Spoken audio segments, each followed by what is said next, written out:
But if he really cared about the drugs, he wouldn't be pardoning Juan Orlando Hernandez. So you guys and a lot of the people out there want to say that he is pardoning a drug cartel guy. That's the argument. But let me show you this. This is what Trump actually said when it came to pardoning and what his excuse was. So, explaining the pardon to reporters on November 30th, Trump said, I was asked by Honduras, many of the people of Honduras, they said it was a Biden setup. The people of Honduras really thought Hernandez was set up and it was a terrible thing. He was the president of the country, and they basically said he was a drug dealer because he was the president of the country. And they said it was a Biden administration setup. And I looked at the facts and I agreed with them. The next day at the White House, Levitt was asked how Trump's defense of Hernandez differs from the administration targeting of Venezuela's Maduro, whom the administration has called the leader of a drug cartel. Levitt responded, you're cherry picking the president's statement a little bit yesterday, as he also said yesterday, the people of Honduras have highlighted to him how the former president Hernandez was set up.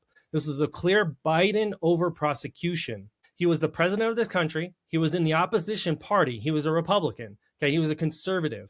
He was opposed to the values of the previous administration, and they charged him because he was president of Honduras. Levitt also noted that Hernandez shared that his conviction was lawfare by the leftist party who, quote, struck a deal with the Biden-Harris administration. Hernandez has highlighted there was virtually no independent evidence presented. His conviction was based on testimony from many admitted criminals who hoped that cooperating would reduce their own penalties.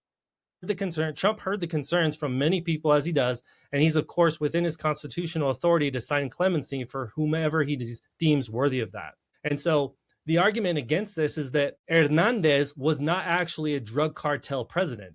They convicted him because he was against the leftists, and because the leftists also came into the presidency within like 2 weeks of that person getting elected as president. They threw him in jail and they sent him to America, like right away. Like obviously it was a political thing.